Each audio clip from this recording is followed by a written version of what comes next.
Bapak Ibu rekan guru SD 5 Salamane yang saya cintai. Terima kasih telah meluangkan waktu untuk hadir dalam kegiatan diseminasi kali ini, di mana diseminasi kali ini saya akan memaparkan tentang penyebaran diseminasi, penyebaran pemahaman dan pengalaman penerapan budaya positif keyakinan kelas. Oke, baik. Untuk yang pertama, nah di sini kita lihat keyakinan kelas. Mengapa keyakinan kelas? Mengapa bukan peraturan saja? Nah, ini adalah saya kasih dulu di atas pertanyaan pemantik, di mana yang pertama, mengapa kita memiliki peraturan tentang penggunaan helm pada saat mengendarai kendaraan roda 2 atau bermotor? Kenapa kita harus pakai helm? Kira-kira kenapa kita harus pakai helm? Siapa yang pakai motor di sini? Tinggal bola. Oke. Supaya kita aman. Dari Bu Sumartin, supaya kita aman. Ada lagi yang lain? Saya menjaga keselamatan diri. Menjaga keselamatan diri. Oke, masih ada? Ya, supaya kita aman, menjaga keselamatan diri. Nah, itu adalah salah satu jawaban dari Pak Guru dan Ibu Guru. Yang kedua, pertanyaan pemantik yang kedua, mengapa kita memiliki peraturan tentang penggunaan masker dan mencuci tangan setiap saat? Ada yang bisa bantu jawab? Kesehatan. Demi menjaga kesehatan. Iya. Jadi dari sini, di sini bisa menjawab pertanyaan mengapa harus keyakinan kelas? Mengapa bukan peraturan saja? Dari yang dijawab tadi, nilai keamanan, nilai keselamatan, nilai kesehatan. Itulah yang menjadi dasar yang harus kita yakini. Kita yakin bahwa ketika kita pakai helm, kita bisa selamat tanpa harus ada paksaan dari orang lain. Ketika kita pakai masker, itu bisa menjaga kesehatan kita. Dari situlah timbul di mana adanya kata keyakinan ini. Jadi dari sini, di sini bisa menjawab pertanyaan mengapa harus keyakinan kelas? Mengapa bukan peraturan saja? Dari yang dijawab tadi, nilai keamanan, nilai keselamatan, nilai kesehatan. Itulah yang menjadi dasar yang harus kita yakini. Kita yakin bahwa ketika kita pakai helm, kita bisa selamat tanpa harus ada paksaan dari orang lain. Ketika kita pakai masker, itu bisa menjaga kesehatan kita. Dari situlah timbul di mana adanya kata keyakinan ini. Oke? Berikutnya, tadi sudah dibahas oleh teman-teman. Materi pertama dari paradigma 5 posisi kontrol, kemudian ada intrinsik, disiplin positif, dan yang lainnya. Di sini sekarang kita akan melakukan bagaimana cara pembuatan keyakinan kelas. Untuk pembentukan keyakinan kelas sendiri, keyakinan kelas itu bersifatnya lebih abstrak, di mana daripada peraturan yang lebih rinci dan konkret. Kemudian keyakinan kelas berupa pernyataan-pernyataan yang universal, meliputi tentang nilai-nilai kebajikan. Kemudian yang berikutnya, pernyataan keyakinan kelas senantiasa dibuat dalam bentuk positif, jadi dan kalimat-kalimat positif yang diberikan. Kemudian berikutnya, keyakinan kelas hendaknya tidak terlalu banyak sehingga mudah untuk diingat dan dipahami oleh siswa. Kemudian keyakinan kelas sebaiknya sesuatu yang dapat diterapkan di lingkungan tersebut, jadi sesuaikan dengan kondisi lingkungan sekolah kita. Berikutnya, semua warga hendaknya ikut berkontribusi dalam pembuatan keyakinan kelas. Ya, selaku guru berarti seluruh warga sekolah untuk keyakinan sekolah. Kemudian untuk di kelas kita berarti kita bersama dengan murid-murid kita membuat kesepakatan atau keyakinan bersama. Kemudian yang berikutnya, bersedia meninjau kembali keyakinan kelas dari waktu ke waktu. Jadi untuk pembuatan keyakinan kelas bukan cuma satu kali dibuat. Kalau misalnya ada yang menurut kita kurang di tahun ini, mungkin di semester berikutnya atau di tahun berikutnya bisa kita tinjau kembali seperti itu untuk pembentukan keyakinan kelas. Sekarang kita bisa membuat keyakinan kelas. Keyakinan kelas kita diskusikan dengan peserta didik. Di sini ya, Kemudian tadi merumuskan peraturan menjadi keyakinan, kemudian menempelkan keyakinan kelas di kelas kita masing-masing. Oke, seperti itu. Nah, untuk kegiatan membuat keyakinan kelas, kita di sini bisa melakukan praktek pembuatan keyakinan kelas. Di sini saya bagikan keyakinan bagaimana kelas yang kita impikan. Saya ingin kelas yang seperti apa? Saya ingin kelas yang bersih, yang rapi. Saya seperti itu. Kira-kira menurut kita masing-masing dari Bapak Ibu Guru, kelas yang seperti apa yang kita impikan? Saya ingin siswa saya yang tidak menyontek, yang tidak buang sampah sembarangan. Mana?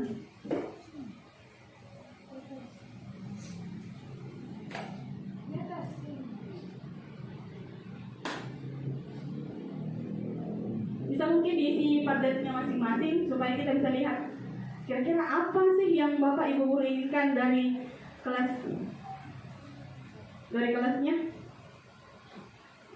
Bisa klik tanda tambah di sini atau tanda tambah di sini.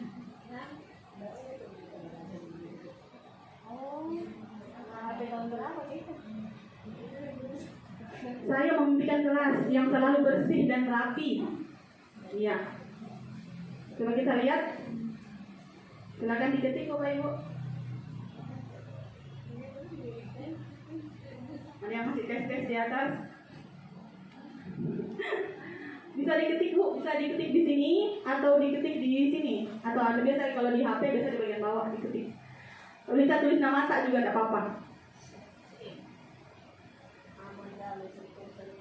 Jadi kalau yang seperti ini, kalau di kelas kita bisa gunakan stick note, karena kan anak-anak itu tidak bawa HP, jadi bisa pakai stick note. Kemudian mereka apa yang dia inginkan di kelasnya, mau bersih kah, mau rapi kah, mau kelas yang seperti apa.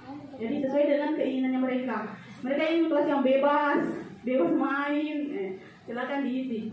Kemudian nanti ditempel di papan tulis. Seperti itu cara membuat untuk keyakinan kelas. Sudah ada? Sudah ada lagi satu, kelas yang nyaman. Oke. Ada kelas yang nyaman. Tidak ribut, tidak kotor. Oke. Ada dari Ustaz Jibril. Saya memimpikan kelas yang menyenangkan. Oke. Saya memimpikan kelas yang selalu aman dan ceria. Kemudian ada dari Bu Anita, siswa yang aktif pada saat belajar. Wah, ini suka pasti main games di kelas ini. Suka yang bergerak. Oke, masih ada lagi Ibu Diana. Sudah berubah namanya Diana. Oh iya, Ibu Diana. Saya menginginkan kelas yang bersih. Iya, seperti Ibu Diana yang bersih luar dalam. Oke, berikutnya ada Ibu Isma. Saya ingin siswa kelas saya nyaman dan siswanya jujur. Oke, terima kasih Bapak Ibu atas responnya dari kegiatan kelas ini. Nah, seperti ini, setelah terangkum seperti ini dari siswa-siswa kita, maka dari sini kita akan ubah beberapa kalimat di atas menjadi kalimat positif. Di sini ada beberapa kalimat seperti yang tadi saya jelaskan sebelumnya.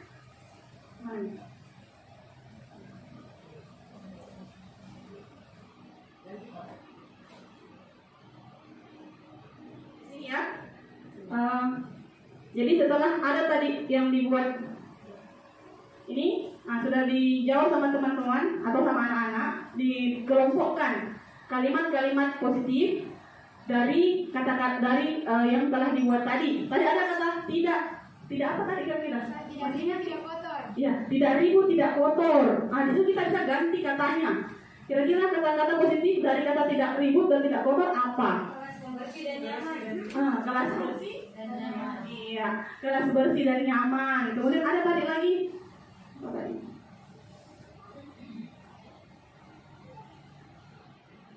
Ya, dari beberapa ini kita bisa kelompokkan masing-masing. Apakah dia tentang pribadinya, apakah tentang sikapnya di kelas, tentang kejujuran tadi sudah dibahas. Kemudian tentang apa lagi itu? Kebersihan. Kemudian tentang sikap positifnya, kemudian menghormati orang lain, selalu ceria, aktif. Nah, di sini kita bisa mengelompokkan masing-masing dari pernyataan-pernyataan anak-anak. Jadi apa yang mereka impikan kita satukan, kita kelompokkan kembali. Nah setelah dikelompokkan, maka akan muncul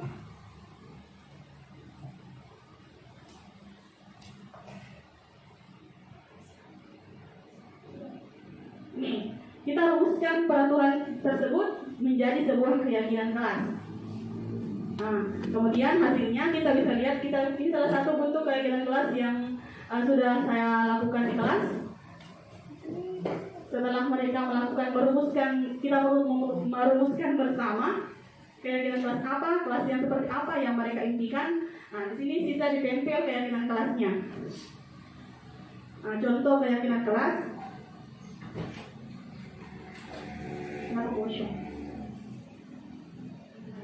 Ini salah satu ya. Misalnya tadi sudah dirangkum, selalu bersikap positif. Kayak tadi kan tidak ribut, tidak ini, kita rangkum jadi satu kalimat. Kan kita buat kalimat yang abstrak, bisa merangkul semuanya. Kemudian senantiasa menjadi lebih baik, menjadikan diri. Ini salah satu ya. Misalnya tadi sudah dirangkum, selalu bersikap positif. Kayak tadi kan tidak ribut, tidak ini, kita rangkum jadi satu kalimat. Kan kita buat kalimat yang abstrak, bisa merangkul semuanya. Kemudian senantiasa menjadi lebih baik, menjadikan diri yang terbaik. Kalau misalnya aktif belajar, bisa membuat menjadi diri yang terbaik. Kemudian percaya dan menghormati orang lain serta barang miliknya. Yang tadi jujur kan bisa masuk di sini. Kemudian ada berkomitmen terhadap setiap tugas, melaksanakan tugas tepat waktu, baik tugas pengetahuan maupun tugas tingkat di kelas. Kemudian senantiasa membantu, saling tolong menolong dengan teman. Nah ini salah satu contoh keyakinan kelas yang bisa kita buat dari hasil yang tadi kita lakukan bersama. Nah ini dokumentasi kegiatan yang saya lakukan di kelas, yaitu membuat keyakinan di kelas bersama dengan siswa-siswa saya. Terima kasih. Oke, terima kasih. Demikianlah pemaparan dari saya hari ini tentang diseminasi penyebaran pemahaman disiplin positif. Oke, sekian dan terima kasih. Assalamualaikum warahmatullahi wabarakatuh.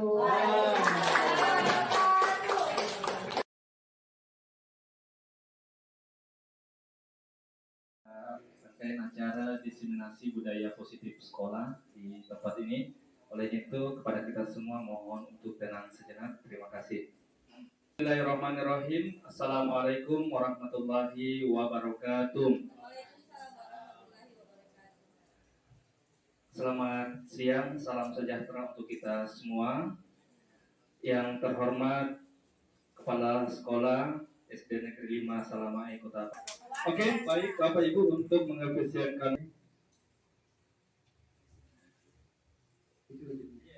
ya, diseminasi budaya positif sekolah, menyebarkan pemahaman dan penerapan pengalaman budaya positif. Motonya dengan ucapan Bismillahirrahmanirrahim. Sekian dari ucapan Assalamualaikum warahmatullahi wabarakatuh. Bapak Ustadz Muhammad Jibril SPDI MH untuk memaparkan atau menyampaikan diseminasi dari kepada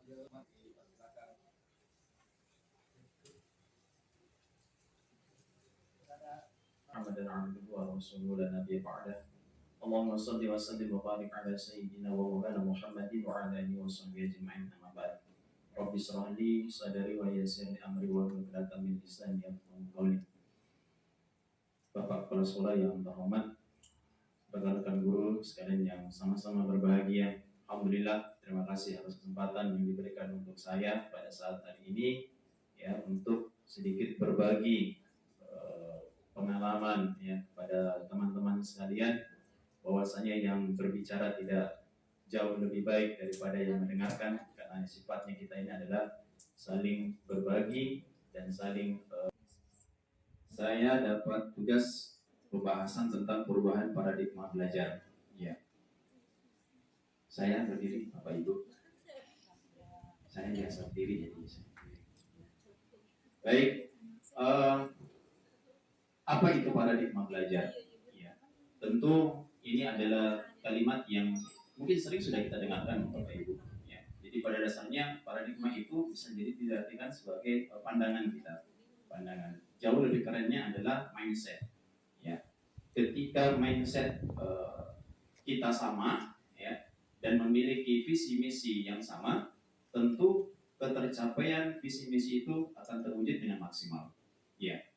Apa itu paradigma belajar? Paradigma belajar adalah kerangka berpikir yang mendasari pemahaman kita tentang proses belajar. Kita lebih fokus tentang proses belajar. Jadi pandangan kita, mindset kita tentang bagaimana belajar yang baik, ya, itu harus kita samakan. Harus kita samakan. Karena apa? Karena kita memiliki visi hanya satu. Tidak ada satu sekolah memiliki visi 2 atau 3. Ya, karena sama-sama bahwa yang merumuskan visi misi adalah kita semuanya, dan kita menyepakati bahwa ada satu visi yang akan kita jalankan. Kemudian ini adalah kumpulan asumsi, keyakinan, dan teori yang memandu praktik pembelajaran. Jadi ini adalah sebuah kumpulan dari asumsi, keyakinan, dan teori sehingga kita akan terapkan dalam praktik pembelajaran. Mengapa perlu perubahan paradigma? Yang pertama, tantangan pendidikan di era modern. Saat ini kalau kita sebagai guru tidak mengimbangi kemampuan kita dari segi digitalisasi, maka kita akan ketinggalan. Karena apa? Era hari ini adalah era digitalisasi, sehingga kita menuntut kita semuanya untuk mahir dalam menggunakan teknologi. Kemudian perkembangan teknologi dan informasi, dan yang ketiga adalah kebutuhan siswa yang terus berkembang. Kebutuhan siswa dulu dengan sekarang itu berbeda, ya. Dulu mungkin kita dididik lebih keras dari guru-guru kita, tapi hari ini ya posisinya kita adalah sebagai seorang pelayan yang bagaimana melayani siswa kita ini untuk memenuhi kebutuhan apa yang menjadi kebutuhan mereka. Gitu. Selanjutnya, ciri-ciri paradigma belajar yang lama. Nah, ini mungkin di zaman kita seperti ini. Ya, guru sebagai pusat pembelajaran. Jadi kita dulu itu belajar ya fokusnya sama guru saja. Makanya kebanyakan guru pada saat kita sekolah dulu itu metodenya kebanyakan adalah metode ceramah, menyampaikan ilmu, menyampaikan. Mungkin karena keterbatasan memang pada saat itu. Karena saya ingat waktu saya SD itu ya kita itu hanya punya satu buku tulis dan ibu gurunya punya satu buku cetak. Jadi tugas kita adalah makanya disebut sebagai kurikulum CBSA, catat buku sampai hancur, gitu ya. Kemudian yang kedua adalah pembelajaran berpusat pada buku teks. Nah ini yang pernah kita alami di zaman-zaman awal dulu. Ciri-ciri paradigma belajar yang baru. Nah ini yang harus kita sama-sama pahami bahwa beda dulu beda sekarang. Sekarang siswa itu sebagai pusat pembelajaran dalam artian bahwa ya kita hanya memfasilitasi siswa bagaimana mereka bisa belajar dengan baik. Kemudian pembelajaran aktif dan bermakna. Jadi jangan heran kalau di zaman sekarang kita mengajar itu lebih riuh, kita punya kelas, lebih ramai, banyak permainan, banyak atraksi-atraksi di dalam kelas maupun di luar kelas. Karena apa? Karena zaman memang menuntut seperti itu. Ya, tidak seperti dulu lagi. Walaupun kadang-kadang kita masih membutuhkan metode-metode dahulu, tapi tidak sebanyak yang untuk penerapan sekarang. Kemudian ketiga, penilaian bersifat formatif dan autentik. Dan berikut adalah implementasi paradigma baru di kelas. Yang pertama, mendesain pembelajaran yang menarik. Tugas kita, ya, tugas kita sama-sama. Bagaimana supaya pembelajaran di kelas itu menarik. Dalam artian apa? Semua siswa bisa kita sentuh.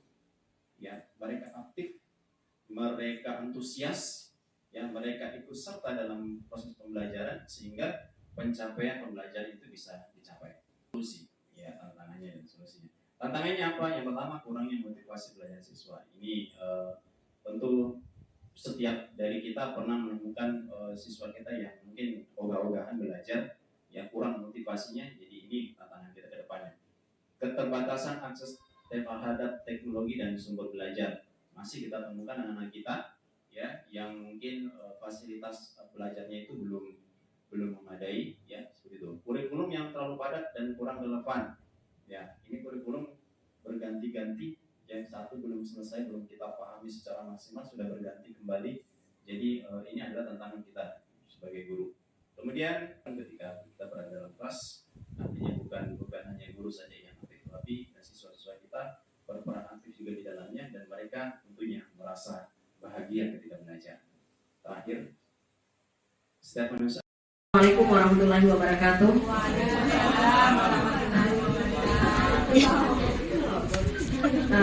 Terima kasih atas kesempatan yang diberikan kepada saya.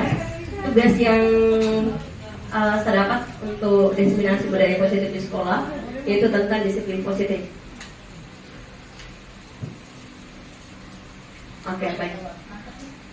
Di sini kita lihat adalah disiplin berasal dari kata disiplina, yang artinya belajar. Disiplin mengacu pada disiplin diri yang memiliki tanggung jawab terhadap apa yang dilakukan berdasarkan nilai-nilai yang kita yakini.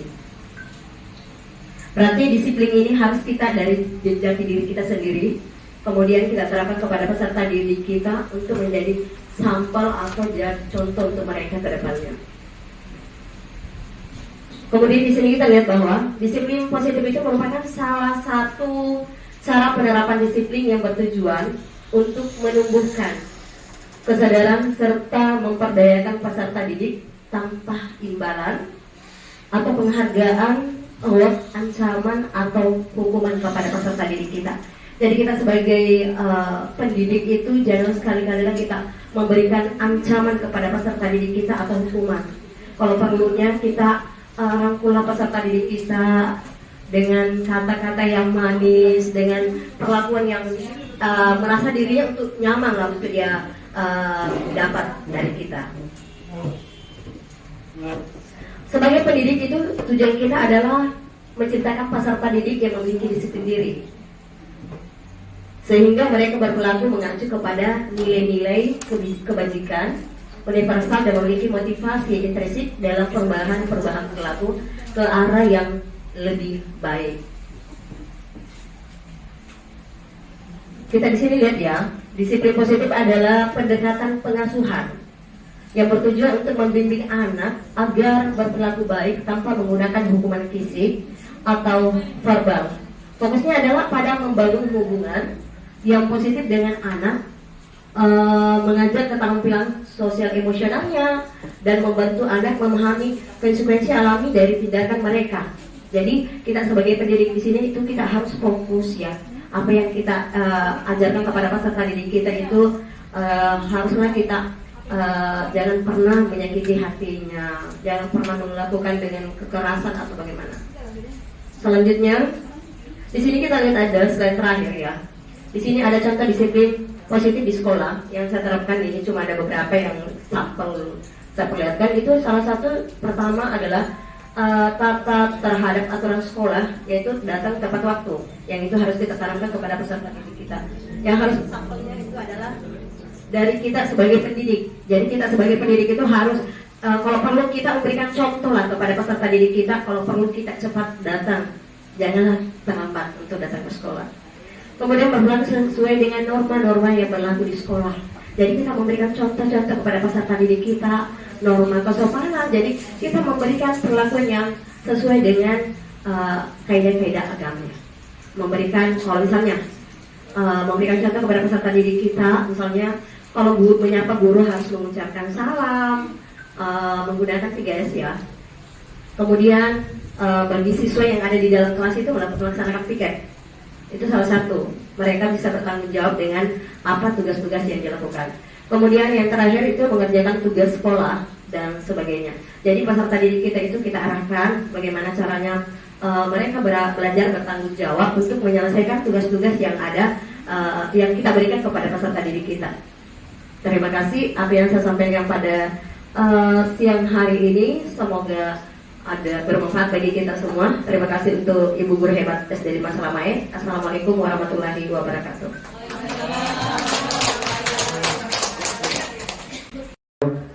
Kita dalam diseminasi ini boleh kami persilahkan. Iya, luar biasa ya, calon guru penggerak SD 5 Salamae. Insyaallah semua akan bergerak. Allahu Akbar. Oke, bismillahirrahmanirrahim. Assalamualaikum warahmatullahi wabarakatuh. Terima kasih atas kesempatan yang diberikan kepada saya untuk menyebarkan pemahaman penerapan budaya positif terkhusus tentang teori motivasi, hukuman, dan penghargaan serta restitusi. Oke. Baik Bapak Ibu, jadi untuk materi yang pertama yaitu terkait teori motivasi, mari kita sama-sama terlebih dahulu kita tanyakan kepada diri kita sendiri, bagaimana kita berperilaku, mengapa kita melakukan segala sesuatu, apakah kita melakukan sesuatu karena adanya dorongan dari lingkungan atau ada dorongan yang lain. Terkadang kita melakukan sesuatu karena kita menghindari rasa sakit atau ketidaknyamanan. Terkadang kita juga melakukan sesuatu untuk mendapatkan apa yang kita mau. Contohnya, semisal apa alasannya ketika kita datang ke sekolah tepat waktu? Apakah ada perbedaan ketika ada pimpinan sama tidak ada pimpinan? Ya, jadi di sini terus apakah karena kita datang cepat karena ingin mendapat pujian sebagai guru yang disiplin? Apakah memang kita datang ke sekolah tepat waktu karena mau menjadi teladan dari para siswa kita? Nah, di sini kita akan mengetahui bagaimana teori motivasi. Jadi nanti mungkin jawabannya kita simpan sendiri dulu supaya kita tahu saya masuk di motivasi mana. Nah, jadi di sini ada 3 motivasi perilaku. Yang pertama itu untuk menghindari ketidaknyamanan atau hukuman. Jadi kenapa dia termotivasi? Mungkin karena takut dihukum. Dan yang kedua, untuk mendapatkan imbalan atau penghargaan dari orang lain. Contohnya itu yang tadi saya bilang bahwa ingin mendapatkan, mungkin ada dapat reward bahwa guru yang teladan, yang disiplin waktu. Dan yang ketiga adalah untuk menjadi orang yang mereka inginkan dan menghargai dirinya sendiri dengan nilai-nilai yang mereka percaya. Jadi untuk yang poin pertama dengan poin kedua itu adalah motivasi eksternal dari luar. Kenapa dia termotivasi cepat datang? Ternyata karena ada sesuatu dari luar, yaitu menghindari yang namanya hukuman dan ingin mendapatkan yang namanya imbalan. Berbeda dengan motivasi internal. Motivasi internal ini bagaimana menjadikan orang yang mereka inginkan dan menghargai dirinya sendiri dengan nilai-nilai yang mereka percaya. Langsung dari dirinya sendiri. Kemudian kita bahas satu persatu tentang motivasi tersebut. Yang pertama, untuk motivasi eksternal, yaitu untuk menghindari ketidaknyamanan atau hukuman. Jadi untuk ini adalah tingkat terendahnya motivasi perilaku manusia. Kenapa? Karena biasanya orang yang motivasi perilakunya untuk menghindari hukuman atau kenyamanan, dia akan bertanya seperti ini ya, apa yang akan terjadi apabila saya tidak melakukannya? Karena kan hukuman, ya. Apa yang akan terjadi kalau saya tidak lakukan hal tersebut?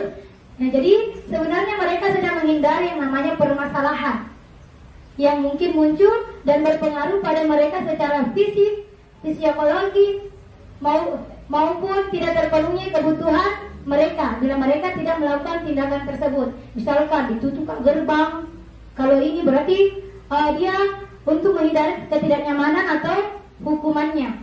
Kemudian untuk mendapatkan imbalan atau penghargaan dari orang lain. Jadi untuk motivasi ini satu tingkat dari motivasi yang sebelumnya. Jadi di sini orang berperilaku mendapatkan imbalan, maka orang dengan motivasi ini akan bertanya, kira-kira apa yang saya dapatkan ketika saya melakukan sesuatu itu? Ya, karena dia mau mendapatkan imbalan. Jadi dia bertanya-tanya, kalau saya lakukan, saya datang tepat waktu, kira-kira apa yang saya dapat? Seperti itu. Jadi mereka melakukan tindakan untuk mendapatkan yang namanya pujian. Selanjutnya yang motivasi khusus internalnya ya, untuk menjadi orang yang mereka inginkan dan menghargai dirinya sendiri dengan nilai-nilai yang mereka percaya. Nah, kalau yang hal yang ini nanti orang yang punya motivasi ini akan bertanya pada dirinya, akan menjadi orang seperti apa saya jika saya melakukan hal tersebut. Mereka melakukan karena nilai-nilainya mereka telah yakini dan hargai. Dan mereka melakukan karena mereka ingin menjadi orang yang melakukan nilai-nilai yang mereka yakini. Jadi motivasi ini membuat orang memiliki yang namanya disiplin positif, ya. Jadi yang kita mau terapkan di sini adalah motivasi internal kepada para murid-murid kita, sehingga mereka memiliki disiplin positif, berperilaku yang bersifat internal tanpa ada yang namanya hukuman, bahkan yang namanya mau mendapatkan imbalan, bukan adanya faktor eksternal. Oke, jadi Bapak Ibu, jadi ketika kita mengetahui yang mana-mana itu motivasi eksternal, yang mana-mana itu motivasi internal, nanti di sini guru jaga dengan baik memilah, oh siswa saya ini masuk di kategori motivasinya eksternal atau internal.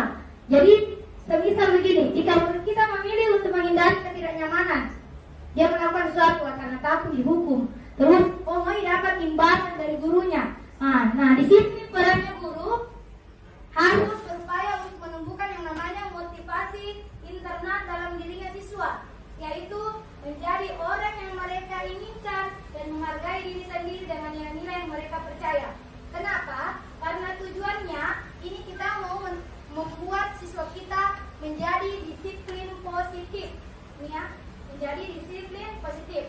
Nah, ini yang masalahnya kepada siswa, yaitu motivasi yang ketiga, menjadikan siswa kita menjadi siswa yang memiliki disiplin positif. Mereka termotivasi pada dirinya dan tidak karena adanya eksternal, yaitu adanya hukuman, bahkan adanya imbalan dari gurunya. Jadi di sini kita masuk di materi kedua, yaitu tentang hukuman, ya. Di sini, oke, baik Bapak Ibu, kita sama-sama ada pertanyaan pemantik. Mungkin siapa tahu ada yang bisa menjawab pertanyaannya. Kira-kira adakah perbedaan antara hukuman dan konsekuensi? Sebelum kita membahas tentang hukuman. Nah, kalau ada samanya, di mana persamaannya? Kalau ada perbedaannya, di mana perbedaannya? Ada Bapak Ibu yang mau menjawab? Kira-kira samakah itu antara hukuman dan konsekuensi? Sebelum kita masuk di pada materi hukuman. Bagaimana? Sama beda? Sama beda. Yang jelas begini, antara hukuman dengan konsekuensi pasti beda lah. Ada juga persamaannya, karena hukuman dan konsekuensi adalah sama-sama muncul akibat perbuatan, sama-sama kan. Hukuman diberikan karena ada perbuatan yang dilakukan. Nah, sedangkan konsekuensi juga begitu.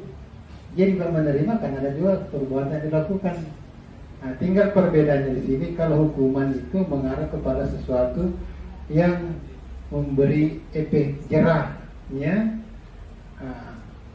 semacam sedangkan konsekuensi tidak. Ada juga dalam bentuk efek jerah, ada juga dalam bentuk sesuatu imbalan yang lebih baik. Ya kan begitu. Misalnya begini, karena saya menolong seseorang, konsekuensinya terpaksa harus kasih sesuatu imbalan yang baik. Nah, misalnya kita di sekolah, anak-anak kita selalu selama ini melakukan perbuatan yang baik, terpaksa apa boleh buat, ya kita harus berikan sesuatu yang baik, sama yang biasa lakukannya, dan dapat hadiah juara 1, 2, 3, pasti kita kasih voucher, ya voucher 50.000. Sebaliknya kalau ada misalnya yang melanggar sesuatu, misalnya memecahkan apa-apa, ya konsekuensinya adalah harus mengganti, ya. Nah, kemudian lebih spesifik lagi, kalau hukuman itu sesuatu yang aturan yang sudah ditetapkan bahwa kalau berbuat begini inilah yang diberikan. Kalau konsekuensi tidak, saya berubah, ya tergantung apa yang harus kita berikan kepada orang. Ya. Kemudian selanjutnya kalau hukuman itu mengarah kepada semacam aturan yang berupa undang-undangnya, undang-undang yang mau tak mau harus dilakukan. Oke, terima kasih.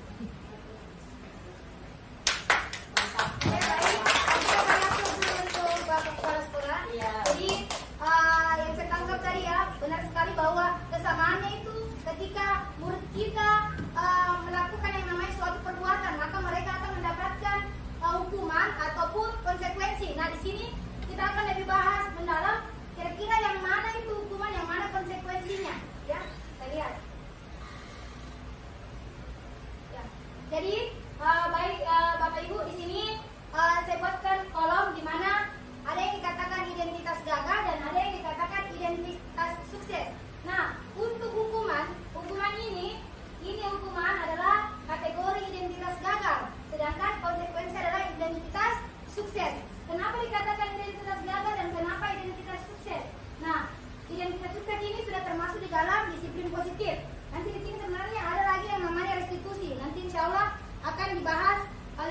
oleh Bu Milda. Jadi identitas gagalnya. Kenapa? Hukuman kita lihat. Hukuman itu dibuat oleh guru tanpa ada persetujuan dari murid. Berbeda dengan konsekuensi. Konsekuensi dibuat oleh guru dan murid. Misalkan, semisal kita punya kesepakatan bersama. Ketika kita mengganggu atau ribut dalam kelas, kita pembahasan sama teman siswa, dia bilang apa kira-kira konsekuensinya? Mungkin dia bilang diambil saya di atas istirahat. Itu namanya konsekuensi. Berbeda dengan hukuman. Kalau hukuman memang langsung kasih guru tanpa ada pembicaraan langsung dengan siswa. Misalkan terlambat ke sekolah tanpa ada maksudnya kesepakatan antara guru dengan siswa, langsung dia bilang lari di keliling lapangan sebanyak 5 kali. Jadi tidak ada memang tidak sama-sama membuat tim antara guru dan murid. Kemudian kalau hukuman sesuatu yang menyakiti dan harus terjadi. Sedangkan kalau identitas sukses sesuatu memang yang harus terjadi karena sama-sama disepakati tadi. Terus untuk hukuman tidak nyaman untuk murid untuk jangka waktu panjang. Sedangkan kalau konsekuensi tidak nyaman untuk murid untuk jangka pendek. Sedangkan selanjutnya poinnya, kalau hukuman murid akan tersakiti. Sedangkan kalau konsekuensi murid tidak nyaman, ya. Walaupun memang sudah sama-sama disetujui, tapi dia merasa tidak nyaman. Kemudian, ini identitas hukuman, yaitu perilaku pasif, bahkan agresif yang meningkat. Misalkan, kenapa dikatakan pasif? Ketika anak-anak memang yang takut dengan hukuman, mungkin takut melakukan sesuatu. Dulu media tak begini. Sedangkan kalau yang agresif, ada memang tipikal anak semakin dihukum semakin kayak melawan. Yaitu maksudnya di sini hukuman.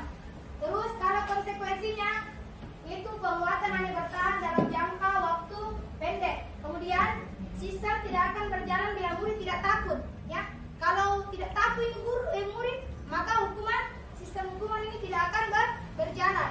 Sedangkan kalau konsekuensi memerlukan monitoring dan supervisi terus-menerus. Jadi monitoring terus sama selalu di supervisi terkait apa konsekuensi yang sudah disepakati bersama. Kemudian untuk hukuman murid akan membenci aturan, sedangkan konsekuensi murid akan menghormati yang namanya peraturan karena sama-sama dibahas bersama. Oke. Jadi kesimpulannya untuk hukuman, bahwa hukuman itu bersifat tidak terencana atau tiba-tiba diberikan kepada murid yang membuat perbuatan mungkin yang salah. Kemudian murid tidak tahu apa yang akan terjadi dan tidak dilibatkan.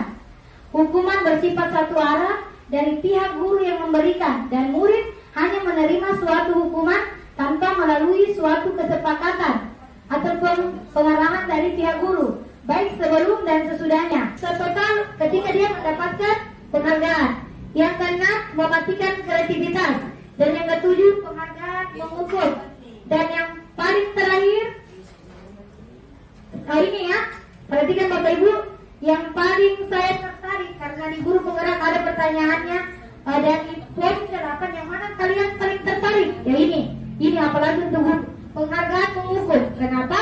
Ini nih yang perannya perengkingan di dalam kelas. Ya, perengkingan di dalam kelas. Kenapa? Ada pengalaman sebelumnya bertahun kali saya masuk memang kasihan itu anak-anak yang kupegang kelas 2 turun nih. Cerita itu lama-lama bilang ini turun. Jadi seakan-akan kasihan itu anak-anak terlalu sekali nih. Batinnya bagaimana? Itu makanya penghargaan menghukum. Mungkin kalau ditanya bilang berapa menurut, kalau mau diumumkan itu kasihan sekali anak-anak. Karena kita tahu bersama bahwa anak-anak itu adalah anak yang unik. Mungkin ada yang unik bagian kreativitasnya, ada yang jago matematika, ada yang jago bahasa Indonesia. Di sini nih, pada saat ada pertanyaan di guru penggerak, yang mana paling tertarik, saya sangat tertarik yang namanya penghargaan hukuman. Karena dikatakan dalam materi tersebut bahwa perengkingan itu termasuk adalah penghargaan menghukum. Karena pengalaman saya seperti itu. Waktu di kelas 2 yang paling saya dapat, pokoknya bisik-bisik kasih mama. Loh, turun di, kenapa bisa itu nakala kan begini. Akhirnya itu kasihan anak-anak bagaimana sama mamanya, yang lain rasa. Yang terakhir adalah motivasi dari dalam diri. Jadi saat seorang anak belajar pertama kali menggabungkan yang namanya huruf-huruf, bahkan kata-kata, serta menyadari bahwa ia dapat membaca, maka timbullah itu di pilar matanya dan senyuman di keterampilan barunya bahwa mereka sadar, mampu, dan dia sudah dapat membaca. Sesungguhnya sudah merupakan sebuah penghargaan, ya. Ketika dia mampu menggabungkan, bahkan menyusun kata-kata itu, bahwa dia sudah senyum-senyum saya dari gurunya begini. Oh, wih, penghargaan nih dari kepada siswa tersebut. Jadi di sini adalah restitusi, di mana nanti penyelesaian masalah yang paling terbaik yang kita bacakan itu kita menggunakan yang namanya restitusi, di mana ciri-ciri dari restitusi yaitu restitusi bukan untuk menebus kesalahan, namun untuk belajar dari kesalahan. Yang kedua, restitusi memperbaiki hubungan. Yang ketiga, restitusi adalah tawaran, bukan paksaan. Dan yang terakhir adalah restitusi menuntut untuk melihat ke dalam dirinya siswata. Mungkin sekian dari saya tentang bagaimana teori motivasi, bagaimana penghargaan, bagaimana hukuman, dan bagaimana restitusi. Oke, kurang lebihnya mohon dimaafkan. Yang benar datang darinya Allah, dan yang salah dari pribadi saya, hamba mohon diampunkan. Oke, wassalamualaikum. Kali ini saya akan memaparkan diseminasi dan berbagi pengalaman budaya positif yang berjudul Kebutuhan Dasar Manusia. Kita langsung di bagian pertanyaan pemantik. Ya, Ibu Ambar, guru wali kelas 2A di SD Pelita Hati, sedang bingung menghadapi ulah salah satu murid di kelasnya, yaitu Doni. Beberapa anak di kelas 2A telah datang padanya dan mengeluhkan Doni yang seringkali meminta bekal makan siang dengan paksa. Jika Anda menghadapi situasi seperti Ibu Ambar, apa yang akan Anda lakukan? Menurut Anda, kira-kira apa alasan Doni melakukan hal itu? Baik, di sini apakah ada di antara ibu guru yang ingin menyampaikan pendapatnya? Silakan Ibu Isma. Nah, terima kasih atas kesempatan yang telah diberikan. Menurut saya, kira-kira alasannya Doni melakukan hal itu mungkin dia kurang bahagia dari rumah saat berangkat ke sekolah. Mungkin juga bekal yang dia bawa kurang menarik dibanding bekal yang dibawa temannya di kelas. Atau mungkin juga dia butuh perhatian dari temannya sampai bekalnya teman itu diambil dengan paksa. Mungkin begitu, Bu. Terima kasih. Iya, luar biasa sekali ya pendapatnya Ibu Isma. Jadi merujuk pada situasi yang sedang dihadapi oleh Ibu Ambar tadi dalam konteks penegakan disiplin positif, Ibu Ambar sebaiknya mencari tahu alasan Doni mengapa melakukan tindakan tersebut agar mengetahui kebutuhan mana yang sedang berusaha dipenuhi oleh Doni. Pada teori kontra di mana dinyatakan bahwa ada suatu tujuan di balik sebuah perilaku manusia. Kita juga percaya bahwa murid memiliki tujuan di balik perilaku mereka, yaitu salah satunya adalah untuk memenuhi kebutuhan dasar mereka. Ya, kita lanjut sekarang ke 5 kebutuhan dasar.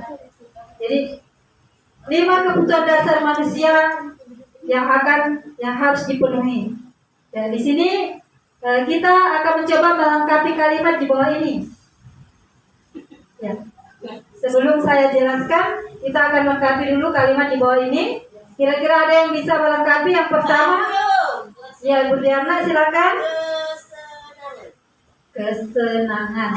Yang kedua Ibu Isma, Cinta dan kasih sayang. cinta dan kasih sayang. Yang ketiga, jadi baik, kita masuk ke bagian pertanyaan. Sebutkan kebutuhan apa yang sedang berusaha dipenuhi oleh anak-anak ini.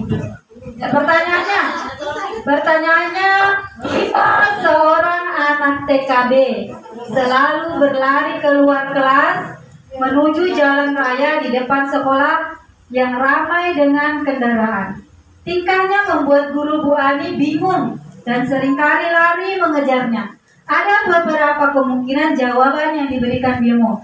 Identifikasi kebutuhan yang ingin dipenuhi oleh Bimo di garis kolom Bimo seperti di kolom sebelah kiri. Jadi kita mau identifikasi. Nah ini ini pertanyaannya ya. Yang pertanyaannya ada 4 nanti yang akan diselesaikan. Ya, sudah ada kertasnya? Ya sudah Bu. Ya, silakan. Ya. Pertanyaan pertama, aku senang main kejar-kejaran dengan ibu guru. Ya, silakan dipilih yang mana kebutuhan apa yang dibutuhkan oleh anak-anak kira-kira di sini. Aku senang main kejar-kejaran dengan ibu guru. Oke, sudah selesai. Silakan dikumpulkan.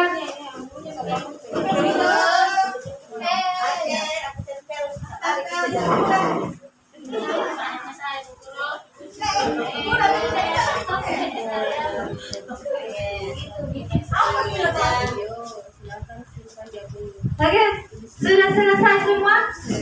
Nah, sekarang mungkin ada yang satu orang mewakili. Ya, silakan dibacakan kira-kira jawabannya benar atau salah. Oke, terima kasih. Di sini ada sebutkan kebutuhan apa yang sedang berusaha dipenuhi oleh anak-anak. Saya ambil satu ya. Yang pertama kesenangan, kedua cinta dan kasih sayang, terus ketiga pengusahaan dan kebebasan. Yang keempat, aku bosan belajar mewarnai terus di dalam kelas. Artinya anak-anak butuh kebebasan, tidak di dalam kelas terus mewarnai terus, tapi bisa juga belajar di luar kelas. Bapak Ibu guru hebatnya SDN 5 Salamae, sebagai kesimpulan dari pemaparan saya pada hari ini tentang kebutuhan dasar manusia, yaitu pada dasarnya setiap manusia tersebut memiliki kebutuhan yang harus dipenuhi, yaitu yang pertama kebutuhan bertahan hidup, yang kedua kasih sayang dan rasa diterima, ketiga penguasaan, keempat kebebasan, dan yang kelima adalah kesenangan. Nah, berikut ini pemaparan dari masing-masing posisi kontrol, kelima posisi kontrol. Yang pertama penghukum. Jadi penghukum ini kadang itu kita sebagai guru memberikan bentuk hukuman fisik dan juga verbal. Verbal dalam artian di sini ini kita biasa memberikan dia kata-kata kasar. Atau kadang kita refleks mengatakan, ya, seperti itu kalau verbal ya. Kalau fisik, saya kira di sekolah kita ini tidak ada pernah memberikan hukuman fisik kepada siswa. Kemudian efek dari posisi penghukum ini, ketika kita memberikan siswa kita hukuman seperti itu tadi, maka siswa akan menjadi sakit hati dan dendam. Jadi itu Bapak Ibu guru, ketika kita menerapkan posisi penghukum di kelas, maka siswa itu akan sakit hati, bahkan dendam. Dia tidak akan berhenti melakukan hal yang tidak larang tadi, bahkan dia akan menjadi-jadi. Nah, selanjutnya di posisi yang kedua ada pembuat rasa bersalah. Nah, pada posisi ini kadang guru bersuara lembut dan hening. Nah, di sini siswa merasa tidak nyaman dan bahkan rendah diri. Nah, itu kalau kita menggunakan posisi pembuat rasa bersalah. Nah, efeknya siswa ini akan merasa buruk terhadap penilaian dirinya sendiri, atau dia kadang menganggap dirinya, saya begini sih. Nah, dia menganggap dirinya tidak apa-apa dibanding dengan teman yang lainnya. Kemudian di posisi yang ketiga, nah ini kebanyakan teman guru di sini pasti menggunakan posisi ini ketika menyelesaikan masalah di kelas, yaitu sebagai teman. Nah, pada posisi ini mengontrol guru dengan tindakan yang persuasif. Artinya itu adalah guru mengajak siswa, atau bahkan kita bujukin, enak, jangan dilakukan. Kita menggunakan secara lemah lembut begitu. Nah, jadi berapa nih saya jelaskan 3 nih, mungkin ada nih dalam pikirannya, saya di sini tak saya, saya sebagai teman, kebanyakan sebagai teman kalau ada masalah yang sesuatu. Berikutnya di posisi yang berikutnya, pemantau. Nah, di sini seorang pemantau itu sangat mengandalkan perhitungan, atau dia pakai buku, kemudian dia tulis itu kelakuan siswanya. Nantinya akan dia gunakan sebagai bukti atas perilaku siswanya. Nah, posisi pemantau ini berdasarkan pada peraturan-peraturan dan konsekuensi yang telah disepakati. Nah, Posisi manajer. Posisi manajer ini adalah tingkatan terbaik pada 5 posisi kontrol guru. Jadi seharusnya ketika menyelesaikan masalah di kelas, maka posisi yang terbaik kita gunakan itu adalah posisi manajer. Nah, ini yang harus sering kita gunakan di kelas. Pada posisi ini, guru berbuat sesuatu bersama dengan murid. Mempersiapkan murid mempertanggungjawabkan perilakunya, mendukung murid agar dapat menemukan solusi atas permasalahannya sendiri. Segitiga restitusi yang akan sebentar akan dipraktekkan langsung ya, yaitu ada menstabilkan identitas, validasi tindakan yang salah, kemudian menanyakan keyakinan. Nah, menstabilkan identitas itu seperti setiap orang pernah melakukan kesalahan. Kemudian kamu bukan satu-satunya yang pernah melakukan ini. Kemudian validasi tindakan yang salah. Kamu tentunya punya alasan mengapa melakukan hal itu. Dan adakah cara yang lebih efektif untuk mendapatkan apa yang kamu butuhkan. Nah, setelah itu kita akan masuk kepada menanyakan keyakinan. Keyakinan kelas apa yang telah kita sepakati dan mau menjadi orang seperti apa. Keyakinan kelas itu yang sudah tadi dijelaskan oleh Ibu Iva pada saat merestitusi kesalahan, kita menanyakan keyakinan kelas karena akan mengingatkan anak-anak kita dan setiap kita dan bagusnya itu keyakinan kelas itu akan diingatkan setiap hari ke peserta didik. Nah, segitiga restitusi dalam penyelesaian masalah.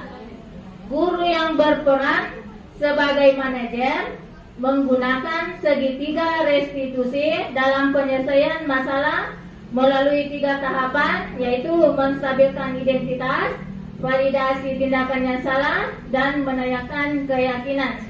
Nah, tujuannya itu untuk menghasilkan murid yang mandiri dan bertanggung jawab. Nah, sekarang kita masuk pada menstabilkan identitas. Ketika kita merestitusi masalah, maka yang perlu kita tanyakan adalah yang perlu kita lakukan pertama itu adalah menstabilkan identitas. Yang bagaimana itu? Nah, untuk mengubah identitas anak dari orang yang gagal karena melakukan kesalahan menjadi orang yang sukses. Anak yang melanggar peraturan karena sedang mencari perhatian adalah anak yang sedang mengalami kegagalan. Kalau kita ingin menjadi reflektif, maka kita harus meyakinkan si anak dengan cara mengatakan kalimat-kalimat, ya. Berbuat salah itu tidak apa-apa. Kemudian tidak ada manusia yang sempurna. Saya juga pernah melakukan kesalahan seperti itu dan kita bisa menyelesaikan masalah ini. Tapi biasanya itu kalau ada masalah ketika kita merestitusi anak, biasanya itu karena usaha ambil jaki melototkan mata. Karena biasanya kalau melotot begitu, anak-anak akan takut dan berusaha untuk tidak jujur. Kenapa? Karena sudah takutnya dari awal, sehingga mereka itu tidak mau jujur pada saat ditanya kenapa bisa seperti ini, kenapa kita terlambat, kenapa mereka akan tidak jujur menjawab karena sudah dijelaskan dari awal melotot pasti mereka tidak akan jujur. Kemudian setelah itu kita validasi tindakan yang salah. Setiap tindakan kita dilakukan dengan suatu tujuan, yaitu memenuhi kebutuhan dasar. Nah, kebutuhan dasar tadi itu kan sudah dijelaskan oleh teman kita. Kemudian apa yang mendasari sebuah tindakan, kita akan bisa menemukan cara-cara validasi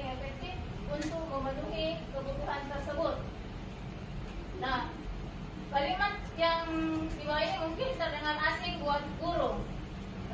Bila dikatakan dengan nada tanpa menghakimi, akan memvalidasi kebutuhan mereka.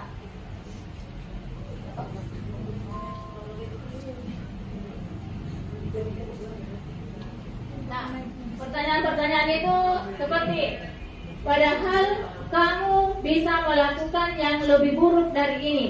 Misalnya tidak sengaja dia senggol temannya. Nah, teman yang sebelahnya lagi, temannya yang teman baru senggol itu melawan.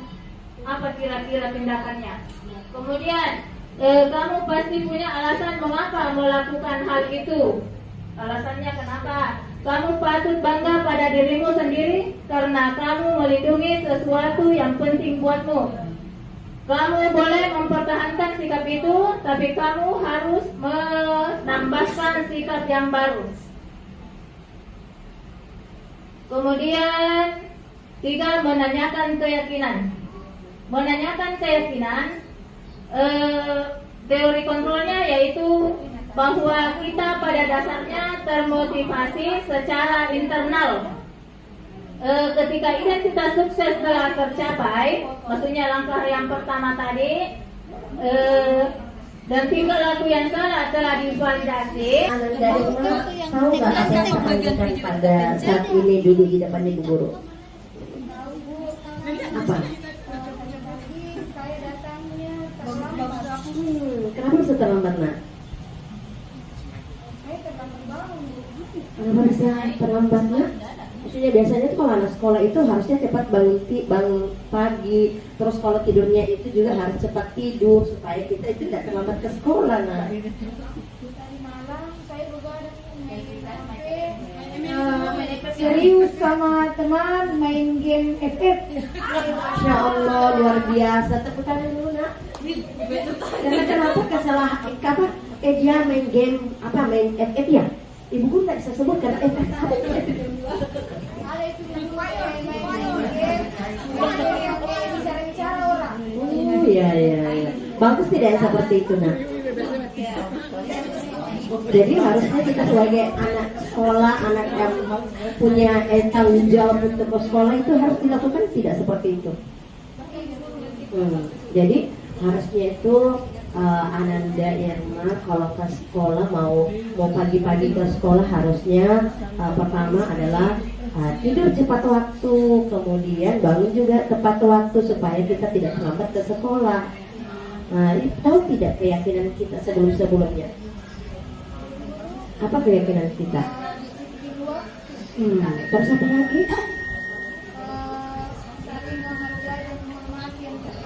Betul sekali. Jadi anak ibu guru Irma harus kita tahu apa keyakinan kita. Jadi harus kita ingat, oh kalau saya keyakinan kelas kita itu kan sudah kita sepakati harus datang tepat. Oke, baiklah. Perbaiki kesalahannya. Karena kesalahannya Anandaku ya paling cantik, yang paling imut, karena kan terlambat. Supaya tidak terlambat lagi, apa yang harus kita lakukan? Bermainnya mungkin dibatasi sampai jam 8 saja bermain FF. Selebihnya cepat tidur supaya cepat-cepat bangun ke sekolah. Luar biasa. Jadi lain kali ingat tidak? Jadi harus tahu, oh saya tadi begini, kalau saya lambat saya tidak mau lagi lambat karena saya sudah sampaikan sama ibu guru saya harus cepat cepat tidur karena saya harus kurangi main game, iya toh? Jadi lain kali jangan ya, Nak. Ya, makasih kembali, silakan. Luar biasa. Baiklah, yang itulah tadi contoh penerapan segitiga restitusi yang dipraktekkan langsung sama Ibu Diarna sebagai guru dan Ibu Irma sebagai siswa. Kalian sangat luar biasa.